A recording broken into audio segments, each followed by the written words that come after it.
ఇది రీసెంట్‌గా గుర్గాం ఢిల్లీలో జరిగిన సంఘటన. యాక్చువల్‌గా మనుషులు రోజు రోజుకి ఎంత వికృతంగా తయారవుతున్నారో అనే చెప్పడానికి ఈ గురుగ్రామ్‌లో జరిగినటువంటి ఈ సంఘటనే ఒక పర్ఫెక్ట్ ఎగ్జాంపుల్ అని చెప్పొచ్చు. యాక్చువల్‌గా రామ్‌కేష్ తను 31 సంవత్సరాల రాజస్థాన్‌కి సంబంధించినటువంటి ఒక యువకుడనమాట. తను ఐఏఎస్‌కి అయితే ప్రిపేర్ అవుతున్నాడు.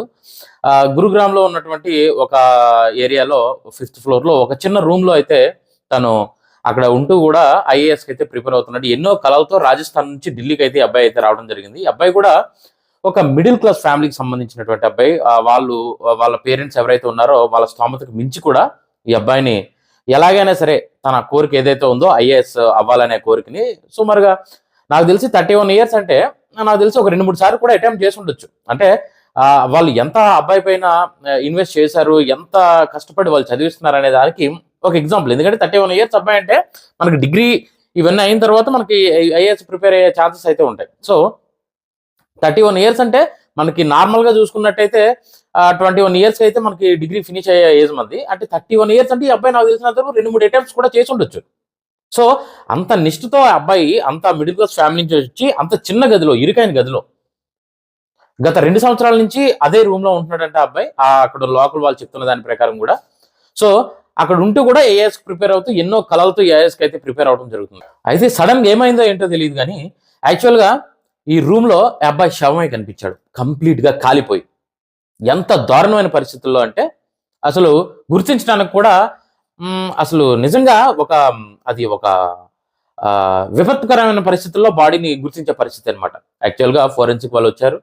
పోలీసులొచ్చారు, చూసారు, చెక్ చేశారు. మొత్తం చేసిన తర్వాత వాళ్ళకి తెలిసిందేంటంటే గ్యాస్ స్టవ్ అయితే లీక్ అయింది. గ్యాస్ లీక్ అయ్యి అది షాక్ సర్క్యూట్ అయ్యి అబ్బాయి చనిపోయాడు అని చెప్పేసి. సో ఇక్కడితో కేస్ క్లోజ్ అనుకున్నారు. ఆ బాడీని పోస్ట్ మార్టంకి పంపించారు. ఇవన్నీ పంపించిన తర్వాత అక్కడ ఉన్నటువంటి పోలీసులకి ఆ బాడీ పైన కొన్ని గాయాలైతే కనిపించాయన్నమాట. ఎప్పుడు ఈ ఫోరెన్సిక్ వాళ్ళు ఈ పోస్ట్ మార్టం అది జరిగే టైంలో ఆ బాడీ పైన కొన్ని చిన్న గాయాలు ఇవన్నీ కనిపించడం అయితే జరిగింది. సో అప్పుడు వాళ్ళకి అనుమానం వచ్చి ఏం చేశారంటే ఏదైతే రూమ్ లో ఉంటున్నారో అక్కడ ఉన్నటువంటి ఆ చుట్టుపక్కల ఉన్న వాళ్ళని కానీ లేదా ఆ రూమ్ ఎవరైతే రెంట్కి ఇచ్చారో వాళ్ళ ఓనర్స్ అయితే వాళ్ళు ఎంక్వైరీ చేయడం జరిగింది. ఏంటి ఎవరి మీద మీకు అనుమానం ఉందా? యాక్చువల్గా ఇది ఏంటంటే ఫైర్ యాక్సిడెంట్ లా కనిపిస్తుంది కానీ మాకు ఎందుకో డౌట్ ఉంది, ఫైర్ యాక్సిడెంట్ అయితే కాదు, మీకేమైనా ఎవరిపైన అనుమానం ఉందా అని చెప్పి. సో అక్కడ ఉన్నటువంటి హౌస్ ఓనర్స్ చెప్పింది ఏంటంటే ఇక్కడ రెగ్యులర్ గా ఒక అమ్మాయి తినతో పాటే ఉంటూ ఉండేది. ఆ అమ్మాయి మీద అయితే మాకు రెగ్యులర్ గా వస్తూ ఉండేది. మరి ఎంతవరకు కరెక్టో తెలియదు కానీ కొంత అనుమానం అయితే అమ్మాయి మీద మాకు ఉందనే ఒక ఒక డౌట్ అయితే వాళ్ళు ఇచ్చేయడం అయితే జరిగింది. సో ఏంటి ఈ అమృత ఎవరు అని చెప్పేసి అంటే ఈ అమృత అనే అమ్మాయి కూడా ఢిల్లీకి సంబంధించిన అమ్మాయి. ఈ అమ్మాయి బీఎస్సీలో ఫోరెన్సిక్ సైన్సెస్ కోర్స్ అయితే చేస్తుంది. ఫోరెన్సిక్ చదువుతుంది అనమాట. ఈ ఫోరెన్సిక్ అంటే మనకి దేనికి ఇటువంటి యాక్సిడెంటల్ కేసులు కానీ ఇటువంటి ఫైర్ ఇవి ఏదైతే పోలీసులు ఛేదించలేనటువంటి కేసులు ఏవైతే ఉన్నాయో వాటిని వీళ్ళు ఏంటంటే వాటిని ఇన్స్పెక్ట్ చేసి అసలు దేని వల్ల జరిగింది ఏంటి అని చెప్పేసి ఒక నివేదికను పోలీసులకి లేదా కోర్టుకి వీళ్ళు సబ్మిట్ చేస్తారు. అది మనకి ఈ ఫోరెన్సిక్ వాళ్ళు చేసే పని. సో దట్టు ఈ అమ్మాయి చదువుతున్నది ఫోరెన్సిక్. ఈ అమృత అనే అమ్మాయి ఈ వయసు కూడా ఏంటంటే 21 ఇయర్స్. సో కంప్లీట్గా ఈ అమ్మాయిని ఎంక్వైరీ చేయడం అయితే పోలీసులు వాళ్ళ స్టైల్లో వాళ్ళు ఎంక్వైరీ చేయడం అయితే మొదలు పెడితే వెంటనే ఈ అమ్మాయి ఏంటంటే నిజం ఒప్పేసుకుంది. ఏంటి నిజం అంటే ఈ ఎవరైతే రామ్కేష్, ఈ అమృత అయిన అమ్మాయి, నేను కూడా అమ్మాయి చెప్పిన వెర్షన్లో మనం చెప్పినట్టయితే నేను రామ్కేష్ గత 2 సంవత్సరాలుగా లివింగ్ రిలేషన్షిప్లో ఉన్నాం. యాక్చువల్లీ లివింగ్ రిలేషన్షిప్ అంటే చిన్న చిన్న సిటీలో తెలియకపోవచ్చు కానీ ఇప్పుడు మనకి ఏంటంటే ఈ హైదరాబాద్లో కూడా రీసెంట్గా స్టార్ట్ అయిపోయింది. ఇప్పుడు చెన్నై, ఈ ముంబై లేదంటే ఇప్పుడు ఢిల్లీ లాంటి మేజర్ సిటీస్, మెట్రోపాలిటన్ సిటీస్ ఏవైతే ఉన్నాయో ఇక్కడ లివింగ్ అండ్ అగ్రిమెంట్ రిలేషన్షిప్స్ అనేవి ఉంటాయి.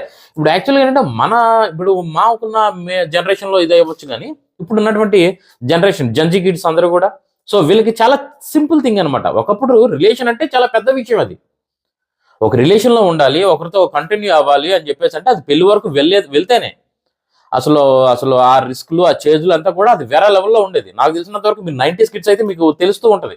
మీరు ఇందులో 90 కిడ్స్ ఎంతమంది ఉన్నారో కింద కామెంట్ సెక్షన్లో తెలియజేయండి. ఇప్పుడు ఉన్నటువంటి జంజీ కిడ్స్కి అది చాలా చిన్న విషయం లివింగ్ రిలేషన్షిప్. కొన్ని చెప్పలేని వర్డ్స్ కూడా కొన్ని మనకు అర్థం కాని వర్డ్స్ కూడా చాలా ఉంటాయి జంజీ కిడ్స్ మాట్లాడే వర్డ్స్లో. మీరు 90 కిడ్స్ ఉన్నారా ఇందులో? ఉంటే కింద కామెంట్ సెక్షన్లో తెలియజేయండి. అసలు ఈ జంజీ కిడ్స్ గురించి మీరేమనుకుంటున్నారని చెప్పి. వీళ్ళకి ప్రతి విషయం కూడా చాలా చిన్నదిగా తీసుకునే అలవాటు అనమాట. మనలాగా ప్రతిదాన్ని కూడా అంత సీరియస్నెస్ ఉండదు వీళ్ళకి. సో యాక్చువల్గా ఏంటి అంటే అయితే టెక్నాలజీ పరంగా అభివృద్ధి చెందుతున్నారు. స్టడీస్ పరంగా అభివృద్ధి చెందుతున్నారు. జెన్‌జీ కిడ్స్ అనంగానే వాళ్ళు మనలో కూడా వాళ్ళ ఐక్యూ లెవెల్స్ కూడా మనకన్నా చాలా ఎక్కువగా ఉంటాయి. వాళ్ళ ఆలోచన విధానం మనకన్నా ఎక్కువగా ఉంటుంది. వాళ్ళు ప్రవర్తించే విధానం కూడా మనకన్నా చాలా బావుంటుంది. మనం అందరం గట్టిగా మాట్లాడినైతే తెలుగు మీడియం దగ్గర నుంచి వచ్చిన వాళ్ళు, బోత్ మీడియం మిక్స్ కలిపి చదివిన వాళ్ళం మనంతా కూడా. ఇప్పుడు జెన్‌జీ కిడ్స్ అనంగానే వాళ్ళు అసలు వాళ్ళు ఇప్పుడు జెన్‌జీ కిడ్స్ గురించి మాట్లాడినట్టయితే, ఇప్పుడు గట్టిగా మాట్లాడితే వాళ్ళు ఫస్ట్ స్టాండర్డ్, సెకండ్ స్టాండర్డ్ పిల్లలతో మనం మాట్లాడడం కష్టం. 90 కిడ్స్ మనం ఎవరైతే ఉన్నామో. సో, కాకపోతే వీళ్ళ ఆలోచన విధానం ఎక్కడి వరకు ఎళ్ళిపోతుంది అంటే, ఇదిగో ఇటువంటి న్యూస్‌లు చేసిన తర్వాతే వాళ్ళ గురించి మనకు కంప్లీట్‌గా అర్థమయ్యే పరిస్థితి. యాక్చువల్‌గా జరిగిన విషయం ఏంటి అంటే, వీళ్ళిద్దరూ కూడా ఎక్కువ అగ్రీమెంట్ రిలేషన్‌షిప్‌లో ఉన్నారు. గత 2 సంవత్సరాలుగా కూడా అగ్రీమెంట్ రిలేషన్‌షిప్‌లో ఉన్నారు. అంతా బానే సాగుతుంది. తర్వాత వీళ్ళిద్దరికీ సమ్ ఏవో మనస్పర్ధలొచ్చాయి. రిలేషన్ అనంగానే కామన్ కదా! ఆ జనరేషన్ అంతా పోయింది. పాత జనరేషన్ అంతా కూడా. సో, ఈ అమ్మాయి కూడా అదే విధంగా ఆలోచించింది. సో, ఇద్దరి మధ్య ఒక రిలేషన్‌షిప్ బ్రేక్ అయింది. తర్వాత ఇద్దరు సెపరేట్‌గా ఉండటం మొదలుపెట్టారు. ఈ ఎవరైతే ఐఏఎస్‌కి ప్రిపేర్ అవుతున్న యాస్పిరెంట్ ఎవరైతే ఉన్నారో ఈ రామ్‌కేష్ అనే అబ్బాయి, తినేం చేశాడంటే వీళ్ళిద్దరూ 2 సంవత్సరాలు రిలేషన్‌షిప్‌లో ఉన్నారని చెప్పేసి అనుకున్నాం కదా! ఈ రిలేషన్‌షిప్‌లో ఉంటున్న టైంలో వీళ్ళు కొన్ని పర్సనల్ ఫోటోస్ గాని, కొన్ని వీళ్ళు కొద్దిగా పర్సనల్‌గా ఉన్నటువంటి వీడియోస్ గాని తినేం చేశాడంటే తన ల్యాప్‌టాప్ తన సిస్టమ్ హార్డ్ డిస్క్‌లో దాచుకున్నాడనమాట. అయితే ఒకరోజు సడెన్‌గా ఏదో సంథింగ్ చెక్ చేస్తూ ఉన్న టైంలో ఈ బయటపడాయి ఈ అమ్మాయివి. అక్కడ ఏంటి అంటే ఈ అమ్మాయి ఒక్కదానివే కాదు. సుమారుగా ఒక 10, 12 మంది ఇంకా వేరే మహిళల వీడియోస్ కూడా తిన సెల్‌లో బయటపడడం జరిగింది. సో, తిను వెంటనే నిలదీసింది. దానికి తనేదో తన వెర్షన్‌లో తను సమాధానం చెప్పాడు. అది మరి ఏం జరిగిందో వాళ్ళిద్దరి మధ్య ఉన్నటువంటి వాగ్వాదం ఏం జరిగిందనేది తెలీదు. కానీ ఇష్యూ అయితే జరిగింది. సో, దీన్ని ఈ అమ్మాయి ఏం చేసిందంటే సుమిత్ అని చెప్పేసి ఈ అమ్మాయికి ఎక్స్ బాయ్ ఫ్రెండ్ ఉండేవారు. ఎక్స్ బాయ్ ఫ్రెండ్ పేరు సుమిత్. అయితే వాళ్ళిద్దరూ ఇతంతా కూడా కొంతకాలం లివింగ్ రిలేషన్‌షిప్‌లో ఉంది ఈ అమృత అనే అమ్మాయి. తర్వాత ఏంటంటే తర్వాత ఈ ఇప్పుడు రామ్‌కేష్ అనే అబ్బాయితో అయితే లివింగ్ రిలేషన్‌షిప్. తినతో బ్రేక్ అయిపోయిన తర్వాత ఈ వీడియోస్ ఇవన్నీ చూసిన తర్వాత తిన మీద కోపంతో తిన్నేం చేయలేక ఇప్పుడు ఎవరైతే ఎక్స్ బాయ్ ఫ్రెండ్ ఉన్నాడో సుమిత్ అనే అబ్బాయికి, ఈ సుమిత్ అనే అబ్బాయిని కాంటాక్ట్ అయింది మళ్ళీ. ఈ సుమిత్ ఏం చేశాడంటే వెంటనే ఏం జరిగిందని అనగానే ఈ అమ్మాయి జరిగిందంతా చెప్పింది. ఇలాగ లివింగ్ రిలేషన్‌షిప్‌లో ఉన్నాను. తను నా పర్సనల్ కొన్ని వీడియోస్ అయితే తన దగ్గర ఉన్నాయి. తను నన్ను బ్లాక్‌మెయిల్ చేస్తున్నాడు. సంథింగ్ ఏదో తిన వెర్షన్‌లో తిను చెప్పింది అతనికి.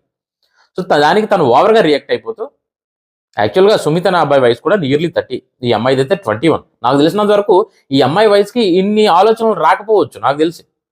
మరి ఇది ఎవరి ఆలోచనో తెలీదు. అయితే ఈ సుమిత్ ఏం చేశారంటే సుమిత్ ప్రమోద్ అని చెప్పి సుమిత్‌కి ఇంకొక ఫ్రెండ్ ఉంటే ఈ ప్రమోద్, ఈ సుమిత్, ఈ ఎవరైతే అమృత ముగ్గురు కలిసి తిన్ని చంపేశారనమాట. ఆ చంపడం కూడా ఎంత క్రూరంగా చంపారంటే వీళ్ళ ఆలోచన ఈళ్ళ మెంటల్ కండిషన్ ఏ పరిస్థితిలో ఉందనే దానికి ఇదొక ఎగ్జాంపుల్. నిజంగా ఎక్కడో బయట రూమ్ తీసుకొని ఒక చదువుకుంటున్నారు అంటే అది ఎన్నో కలలతో చదువుకుంటూ ఉంటారు వాళ్ళు. తను ఒక ఐఏఎస్‌కి ప్రిపేర్ అవుతున్నాడంటే తన ఐడియాలజీ గాని, ఆ మెచ్యూరిటీ గాని ఏ లెవెల్‌లో ఉంటుంది. కానీ అతను ఇలా ఎందుకు తన హార్డ్ డిస్క్‌లో ఈ వీడియోలన్నీ పెట్టుకున్నాడు ఇది అనేది అర్థం కాని పరిస్థితి.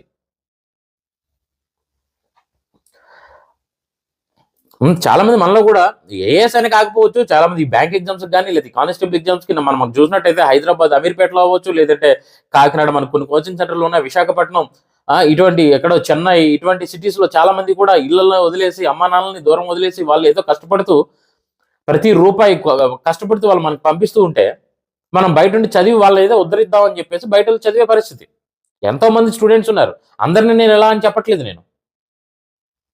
అయితే ఈ సుమిత్ కూడా చెడ్డోడని చెప్పడానికి అక్కడ మనకి ఎవిడెన్స్ ఏమి లేవు. హార్డ్ డిస్క్ అయితే పోలీసులు రికవరీ చేసుకున్నారు. వీడియోస్ ఉన్నమాట ఎంతవరకు కరెక్ట్ అనేది వాళ్ళైతే వెల్లడించాలి మనకి. అయితే ఏం జరిగింది? ఈ సుమిత్ వీళ్ళంతా కలిపి యాక్చువల్‌గా రూమ్‌కెళ్లారు అబ్బాయి రూమ్‌కి. ఇదంతా ఎలా బయటపడిందంటే ఎప్పుడైతే ఈ హౌస్ ఓనర్ అమ్మాయి పైన అనుమానం ఉందని చెప్పంగానే ఈ పోలీసులు ఆ అప్పటి వరకు కూడా ఈ చుట్టుపక్కల ఉన్నటువంటి సీసీ కెమెరాస్ గమనించలేదు పోలీసులు. దీన్ని ఎంత అమ్మాయి ఫోరెన్సిక్ స్టూడెంట్ అవ్వటం వల్ల అసలు చాలా ప్రీ ప్లాన్డ్‌గా అది కంప్లీట్‌గా ఫైర్ యాక్సిడెంట్ అయ్యే విధంగా లేదా ఫైర్ యాక్సిడెంట్ అని పోలీసులకి కనిపించే విధంగా తన యాక్చువల్‌గా మనం చదువుకునేది దేనికోసం అంటే ఆ ఐడియా ఇప్పుడు ఏదైతే మనం చదువుకునే కోర్స్ ఏదైతే ఉందో మనం దేనికి సంబంధించినటువంటి దీన్ని చదువుకుంటున్నామో అది మన జాబ్ పర్పస్ కింద మనం ఉన్నటువంటి ఫ్యూచర్‌కి వాడటానికి మనం చదువుకుంటాం. చదువు అనేది విజ్ఞానాన్ని పెంచాలి. క్రైమ్‌ని కాదు. కానీ ఇక్కడ అమ్మాయి ఈ చదువుకున్న విజ్ఞానం ఏదైతే ఉందో దాన్ని ఈ రకంగా వాడింది. అయితే ఇప్పుడు ఎప్పుడైతే అనుమానం ఉందని చెప్పగానే పోలీసులు చుట్టూ ఉన్నటువంటి సీసీ కెమెరాలు గమనించినట్టయితే అక్కడ ఆ రోజు ఏమైంది నైట్ సుమారుగా 2:30 ప్రాంతంలో ముగ్గురు కలిసి రూమ్‌లోకి అయితే వెళ్ళటం జరిగింది. ఎవరా ముగ్గురు? అమృత, తన ప్రమోద్, సుమిత్ ముగ్గురు కలిపి వెళ్ళారు. తర్వాత ప్రమోద్ బయటకు వచ్చేసాడు. ముగ్గురు మాస్క్లు వేసుకుని వెళ్ళారు. ఈ ప్రమోద్ మాస్క్ వేసుకుని బయటకు వచ్చాడు. తను సుమారు 2:45 ప్రాంతంలో ప్రమోద్ బయటకు వచ్చాడు. వీళ్ళిద్దరూ లోనే ఉండిపోయారు. ఈ లోన ఏం జరిగింది, నాకు తెలిసి ఏదో గొడవ ఇష్యూ జరిగింది. ఇష్యూతో వీళ్ళు ఏం చేశారంటే ఆవేశాన్ని పట్టలేక ఒక మన మొబైల్ ఛార్జర్ ఉంటుంది కదా, మొబైల్ ఛార్జర్ తాలూకా కేబుల్తో గొంతు బిగించి తనైతే అక్కడ చంపేశారు. చంపేసి ఈ హార్డ్ డిస్క్ తీసుకున్నారు. హార్డ్ డిస్క్ తీసుకొని దీన్ని ఒక ఫైర్ యాక్సిడెంట్ లాగా కనిపించాలి అని చెప్పి వీళ్ళు ఏం చేశారంటే ఆ రూమ్లో తను అక్కడే ఉండి చదువుకోవడం కదా, సెల్ఫ్ కుకింగ్ అనమాట. ఇంట్లో నెయ్యి అది ఉంటే ఈ నెయ్యి బాడీ పైన పోసి, కొద్ది వైన్ కూడా ఇంట్లో ఉందంట, ఆ వైన్ కూడా పోసి వాళ్ళు బాడీని తగలపెట్టారు. తగలపెట్టి గ్యాస్ని లీక్ చేసి అది ఫైర్ అయ్యే ముందు వీళ్ళు పక్కన ఒక చిన్న గ్రిల్ ఉంటే ఆ గ్రిల్ని కట్ చేసుకొని ఆ గ్రిల్ ద్వారా బయటకు వచ్చేసారు. వీళ్ళు సుమారు 3:15 ప్రాంతంలో బయటకు అయితే రావడం జరిగింది. తర్వాత ఈ గ్యాస్కి ఏమైందంటే ఒక్కసారిగా, మీకు ఎప్పుడైనా సరే గ్యాస్ అలా లీక్ అవుతూ ఒక్కసారిగా ఫైర్ అయినట్టయితే ఒక్కసారిగా పేలుతుంది. కానీ వీళ్ళు ఏం చేశారంటే గ్యాస్ని లీక్ చేసి ఆ బాడీ దగ్గర పెట్టేసి ఆ గ్యాస్ వస్తున్నది, దాని ప్రకారం అది కాలుతుంది బాడీ అనమాట. వీళ్ళు బయటకు వచ్చేసారు. తర్వాత ఈ పోలీసులు రావటం, వీళ్ళేమో ఫైర్ యాక్సిడెంట్గా వీళ్ళు మ్యాక్సిమం కన్ఫర్మ్ చేసేసారు ఫైర్ యాక్సిడెంట్ అని చెప్పేసి. తర్వాత ఎప్పుడైతే ఈ హౌస్ ఓనర్ మాకు డౌట్ ఉంది అని చెప్పేసి చెప్పాడో, అప్పుడు ఈ సీసీ కెమెరాలు గమనించిన తర్వాత అప్పుడు ఈ అమృతాన్ని పట్టుకున్నారనమాట. సో ఈ వీళ్ళ క్రైమ్ ఐడియాలజీ ఏ రేంజ్లో ఉంది అంటే, అసలు ఆ అమ్మాయి చదువుకున్న, నిజంగా ఈ తెలివితేటలు వేరే దగ్గర అమ్మాయి నిజంగా ఎగ్జామ్స్లో వాడి ఉంటే టాపర్ అయి ఉండేదేమో. అంత గట్టిగా వాడి అబ్బాయిని అయితే చంపేసింది అనమాట. నిజంగా మీకు కూడా ఇది ఒక మేల్కొలుపు అవ్వాలి. ఇది చాలా మంది మనం బయట చదువుతూ ఉంటాం, ప్రతి ఒక్కరికి రిలేషన్స్ ఉంటాయి. ఇప్పుడున్న కామన్ రిలేషన్ లేని వాళ్ళు నిజంగా వేల పైన లెక్క పెట్టచ్చు. బయట ప్రతి ఒక్కరికి రిలేషన్స్ ఉంటాయి. నిజంగా పర్సనల్గా ఉండటం అనేది వాళ్ళ ఇద్దరు తాలూకా ఇష్టాలు, వాళ్ళ పర్సనల్ ఇది, వాళ్ళిద్దరు ఎలా ఉండాలనుకుంటున్నారని వారి పర్సనల్ వాళ్ళ ఇష్టాల మీద ఉంటుంది. సో ఇటువంటి టైంలో ఈ వీడియోస్ అనేది రికార్డ్ చేయడం ఎంతవరకు కరెక్ట్, తర్వాత ఆ రికార్డ్ చేసినవి సేవ్ చేసుకోవటం కానీ ఆ అమ్మాయిని తర్వాత బెదిరించడం కానీ ఎంతవరకు కరెక్ట్. సో ఇన్ కేసు బెదిరించినట్టయితే అమృతకి చాలా ఆప్షన్స్ ఉన్నాయి. సైబర్ క్రైమ్ ఉంది, పోలీసులకు ఇన్ఫార్మ్ చేయొచ్చు. అయితే సైబర్ క్రైమ్ పోలీసులకు ఇన్ఫార్మ్ చేసినట్టయితే అది మళ్ళీ పేరెంట్స్ వరకు వెళ్తుంది. తర్వాత పేరెంట్స్ దగ్గర పరుగు పోతుందని ఆలోచించిందో ఏంటో తెలియదు. కానీ మరి ఇప్పుడు ఏం జరిగింది, చంపేశావు, ప్రతిదానికి చావు, చంపేయటమే ఇది పరిష్కారం అయితే ఎంతమంది ఉండేది. మన దానికి న్యాయ వ్యవస్థ ఉంది, నువ్వు లీగల్గా ప్రొసీడ్ అవ్వచ్చు, పోరాడొచ్చు. సరే నువ్వేమనుకున్నావు, నాకు తెలిసినంత వరకు అమృత ఏమనుకుంది, ఇలా క్లోజ్ చేసేసి మనకున్న ఫోరెన్సిక్ తెలివితేటలన్నీ వాడినట్టయితే ఈ కేసు ఇక్కడితో క్లోజ్ అయిపోతుంది, మనకు మ్యాటర్ బయటికి రాదు, మన పేరెంట్స్ దగ్గర కానీ మన సొసైటీ దగ్గర కానీ ఫ్రెండ్స్ దగ్గర కానీ మనం సేఫ్, నా క్యారెక్టర్ సేఫ్ అని చెప్పేసి అనుకుని ఉండొచ్చు. కానీ ఇప్పుడు ఏం జరిగింది, పోలీసులు అనేవాళ్ళు ఉన్నారు కదా, ఫోరెన్సిక్ నువ్వు చదివితే నీకన్నా ఎక్స్పర్ట్లు ఉంటారు కదా, ఇప్పుడు బయటపడింది. మరి ఇప్పుడు ఏమైంది నీ పరువు, ఆల్ ఓవర్ ఇండియా మారుమోగుతుంది. యాక్చువల్గా నార్మల్గా ఇటువంటి ఇష్యూస్ చాలా జరుగుతూనే ఉంటాయి, కానీ ఈ ఇష్యూ మాత్రమే ఎందుకు ఇండియా మొత్తం మారుమోగుతుంది. అబ్బాయి ఐఏఎస్ ఆస్పిరెంట్, ఐఏఎస్ అనేది మన సొసైటీలో ఒక మేజర్ రోల్ ప్లే చేసేటువంటి అది ఒక బాధ్యతయుతమైనటువంటి జాబ్. అది ఒక జిల్లా కలెక్టర్ అనేది దానికి ప్రిపేర్ అవుతున్నాడు. సో ఐఏఎస్ ఇప్పుడు ఎక్కడ చేసినా సరే IAS aspirant killed, IAS aspirant killed. దానివల్ల ఈ ఇష్యూ ఏంటంటే ఐఏఎస్ అనే వర్డ్ వల్ల ఇప్పుడు మనకి టోటల్గా ఆల్ ఓవర్ ఇండియా ఇది హాట్ టాపిక్.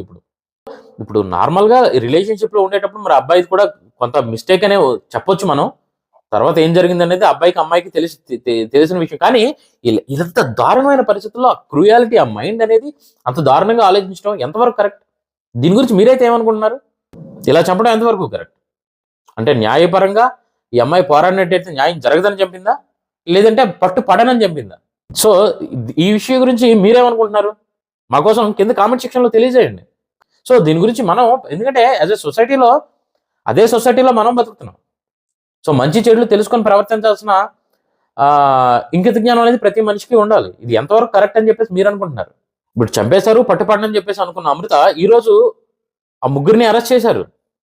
ముగ్గురు కూడా కటకటాల్లో లెక్క పెడుతున్నారు. ఇప్పుడు ప్రస్తుతం రిమాండ్లో ఉన్న పరిస్థితి. సో ఇటువంటిది ఈ ఇష్యూ గురించి మీ తాలూకు అభిప్రాయాన్ని మాకైతే కింద కామెంట్ సెక్షన్లో తెలియజేయండి. అమృత చేసింది ఎంతవరకు కరెక్ట్, లేదంటే ఎదురు చేసింది తప్పేనా?